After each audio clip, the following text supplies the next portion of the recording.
Good morning, guys. So we're I think Matthew chapter 7. Roll my window up a bit. Came in a Jack in a Box, but it's not open yet. I guess they open up at 8. It's about like 7:45, but I kind of don't want to go in no more. I'll probably just go to McDonald's real quick. So yeah, we're hopefully you guys are there. We're on Matthew 7. Judging others. 7. Judge not that you be not judged. So don't judge others if you don't want to be judged. For with the judgment you pronounce, you will be judged, and with the measure you use, it will be measured to you. Why do you see the speck that is in your brother's eye, but do not notice the log that is in your own eye? Or how can you say to your brother, let me take the speck out of your eye, when there is the log in your own eye? You hypocrite. First take the log out of your own eye, and then you will see clearly to take the speck out of your brother's eye. Do not give dogs what is holy, and do not throw your pearls to the pigs, lest they trample them underfoot and turn to attack you. Ask, and it will be given. Ask, and it will be given to you. Seek, and you will find. Knock, and it will be opened to you. For everyone who asks receives, and the one who seeks finds, and to the one who knocks it will be open. Or which one of you, if his son asks him for bread, will give him a stone? Or if he asks for a fish, will he give him a serpent? If you then, who are evil, know how to give good gifts to your children, how much more will your Father who is in heaven give good things to those who ask him? The golden rule: so whatever you wish that others would do to you, do also to them, for this is the law and the prophets. Enter by the narrow gate, for the gate is wide and the way is easy that leads to destruction. Those who enter by it are many, for the gate is small and narrow, and the way is hard that leads to life, and those who find it are few. A tree and its fruit. Beware of false prophets who come to you in sheep's clothing, but inwardly are ravenous wolves. You will recognize them by their fruits. Are grapes gathered from thorn bushes, or figs from thistles? So every healthy tree creates good things, bears good fruit, but the diseased tree creates bad things, bears bad fruit. A healthy tree cannot bear bad fruit, nor can a diseased tree bear good fruit.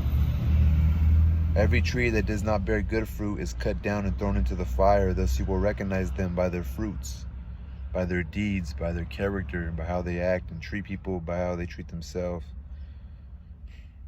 by how they speak and carry themselves. I never knew you. Not everyone who says to me, Lord, Lord, will enter the kingdom of heaven, but the one who does the will of my Father who is in heaven. On that day many will say to me, Lord, Lord, did we not prophesy in your name, and cast out demons in your name, and do many mighty works in your name? And then will I declare to them, I never knew you. Depart from me, you workers of lawlessness. Build your house on the rock. Everyone then who hears these words of mine and does them will be like a wise man who built his house on the rock. And the rain fell, and the floods came, and the winds blew and beat on that house, but it did not fall, because it had been founded on the rock. And everyone who hears these words of mine and does not do them will be like a foolish man who built his house on the sand. The rain fell, and the floods came, and the winds blew and beat against that house, and it fell, and great was the fall of it. The authority of Jesus. And when Jesus finished these sayings, the crowds were astonished at his teaching, for he was teaching them as one who had authority and not as their scribes. So I guess this is where Jesus is like, because Jesus was saying all that to him. I'm reading it, like trying to memorize it, but also like it's as if it's being spoken to me as well. So I'm getting conflicted, which is good, I'm getting convicted, not conflicted, because I'm not confused.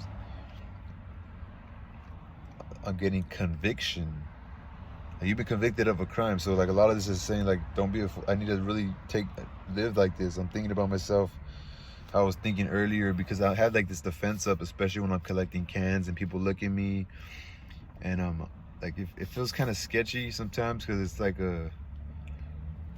I don't know, I feel like at any moment maybe somebody on drugs or somebody more aggressive and mean. You know, there's the drugs that make people mean, like crack and meth, you know, and those people are still capable of having a car, so, and maybe even having somewhere to stay. Maybe not a homeowner, but they maybe have a family, you know, neighborhood people. And so I'm always just have a defense mechanism. Always like like why you looking at me? Like, worry about your own business. I'm worrying about mine. Like, you know, people like to stare at what I do. Like, worry about you and I'll worry about me. So I always have a defense mechanism up, and then also have like I'm kind of awaiting the day for someone to try to check me or take ownership of whatever I'm going through, whatever area of trash I'm going through. So I'm always like, so I'm thinking about that. Maybe treat others how you want to be treated, and you know, I want to bear good fruit. I don't want to be a problem creator, you know. And when I'm thinking about that, I'm also thinking about myself, and like, you know, got to be careful with the ladies. I don't want to mess with a married woman who has a man, or lead a woman on, but like these other women over here. You know, I want to have to be more open. I have to be totally honest, you know.